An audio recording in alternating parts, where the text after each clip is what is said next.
Look, there are a lot of positives to take away from this match, and I think the fact that we haven't lost it after what happened last year is in itself a positive as well. But to not win that game, for me, is unacceptable. We simply had to win that match with the chances that we had available to us.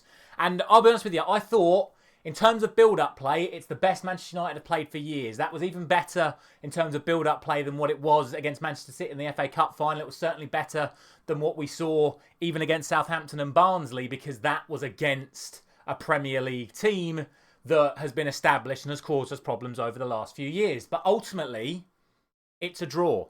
So we're now 11th in the table. We're on 7 points after 5 games with 2 wins, 1 draw and 2 defeats. We still have 0 goal difference because it's 5 goals scored and 5 goals conceded. And in the context of the Premier League table, look, we know we're not in a title race. We're in a race for the top 4. But of those contenders, we're last. Tottenham are above us on goal difference, albeit. Newcastle are above us. Chelsea are above us. And won today away from home against tough opposition, as we should have done. And Aston Villa are above us. So all those teams are above us. Not to mention Brighton are already above us, and they've got a game in hand against Nottingham Forest tomorrow, who are also already above us. So the problem is it's short-term positives for a long-term negative. And this is the concern for me. That performance tells me that we should beat FC Twente and we can put in a really good performance and might get a result against Aston Villa. But if those results don't go well, if in 2 months' time we're looking back at where Erik ten Hag stands, this is one of those results that will cost him his job. Because, you know, when it comes to the game against Aston Villa next week, we can go, oh, we played really well against Crystal Palace. We were unlucky not to get a result. We can go and get a result against Aston Villa. In a month's time, we'll look at that 0-0 and go, oh, yeah, I mean, we were so unlucky that day. In 3 months' time, in 4 months' time, at the end of the season, we'll look at that result and we won't remember that we should have won this game. We'll just see it as lost to Liverpool, lost to Brighton, drew to Crystal Palace. Bad results. Erik ten Hag should lose his job. And this is the problem. We could have played awful tonight and won 1-0 and I'd still be sitting here complaining. We've played really, really well tonight, but we've not won.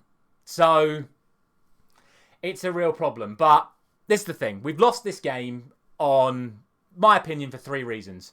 Number 1, our former player, Dean Henderson, having an absolute blinder in goal, denying some of the big goal scoring opportunities that we had. Number 2, missing all of the golden opportunities that we had. And number 3, Bruno Fernandes. And I'm going to start with him because I genuinely think he is the reason we've not won this game today, because for whatever reason, he just wasn't on it. And I mean in terms of his touch and his pass. It just wasn't there tonight. And it's ironic that I bring this up because I did mention it in the Barnsley game the other day about how when Eriksen was in that number 10, his ability to get on the balls in those areas of the pitch and feed Anthony and feed Garnacho and feed Rashford were absolutely spot on. And that's why I gave Eriksen player of the match against Barnsley. Today, Bruno gave it away so many times. And it cost us multiple attacks. We still had a whole host of attacks in this game. But if Bruno was on it, we would have had a hell of a lot more. And if Bruno was on it, he'd have scored 2 goals himself. The open goal, I don't know how people aren't talking about this already. He missed an open goal. Garnacho is so unlucky. Brilliant ball through to him. Whips it round Henderson. It hits the bar. It comes to Bruno Fernandes. It's an open goal. He had even had enough time to take a touch and side foot it in. But he tries to sideways hoik it on the volley and shanks it onto the crossbar. That is a shocker of a miss. Then the one in the second half, he's fed through by Xerxes, clean through on goal, goes for the Trivela, puts it wide. And in-form Bruno Fernandes buries that, and we win that match. So, for me, again, I'd take him out against FC Twente. I'd put Eriksen back in number 10 again, and I'd put out that statement, not as in like Erik ten Hag to put out an actual statement, but make that metaphorical statement of, do you know what? We've got other players that can play in this position, and arguably they can be more creative than Bruno Fernandes. Like I said, I'm just a little bit disappointed in Bruno today. I'm not going to go crazy about it because I know how important he is to the team. But just think he was a little bit off it today.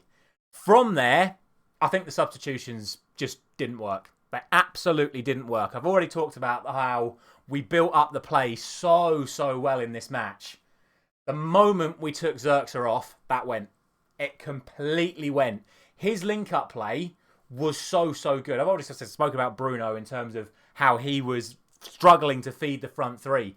But when it went from the likes of Eriksen to Mainu straight into Xerxes, and he was linking up with Ahmad and Garnacho in the wide areas, and Bruno at times as well, his feeding in the interplay was fantastic. They took him off and put Rashford up front. That just went. It completely went. And that didn't work. Then he decided to put Højlund on, which makes sense. You put Rasmus on. But he took Ahmad off instead of Garnacho. Now, don't get me wrong. Garnacho was having a better game than Ahmad. But Ahmad is your right winger. Garnacho is not a right winger. Rashford is not a right winger. They are left forwards. So why take off your right forward to put on the striker, meaning that your left forward's going to have to go at right forward, and then obviously Rashford then goes to left forward. Sometimes you have to say, unfortunately, we need Rasmus on the pitch, so unfortunately that means Garnacho has to come off. And I don't think that worked. And like I said, I mean, Odegaard doesn't really make much of a difference bringing him on or not. And we didn't make the other two subs, which I guess is a positive for the backline. So at least the backline stayed fit and the backline played really well. So we didn't have to bring on centre-backs in this game. We didn't have to wrestle around with that. But we still had Mason Mount on the bench. We still had Anthony on the bench. We had creative ability on the bench to bring on if we wanted to. If you wanted to take Ahmad off, put Anthony on. It doesn't bother me. Just do it. But honestly, I can't believe we've not won that game. Like I said, Dean Henderson was absolutely phenomenal. He made some world-class saves in that match. But we come away with a 0-0. And on top of that, let's not take anything away from Andre Onana, who had an absolutely fantastic game for Manchester United today. The saves that he made when he needed to make them were fantastic. Like I spoke about Manchester United chances, on the official stats, Manchester United had 5 big chances today. Crystal Palace had 4. You know, I'm talking about we're playing Aston Villa next week. We're even playing FC Twente in midweek. They're a good team in Holland, but realistically, Crystal Palace are better than FC Twente and we're at home. But we're playing Villa next week.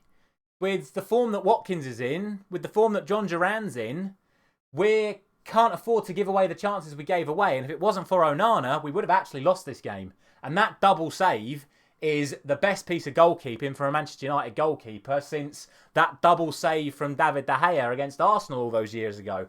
How he was able to pick himself up off the floor and get his hands to that Ismail Assar shot, I do not know. So Onana needs to take massive credit for that. But that's what I'm saying. That can happen. And that is the cost of missing your chances. If you don't take your chances, you leave yourself vulnerable for 1 or 2 opportunities to the other team. And like I say, those chances fall to Watkins and Duran next week.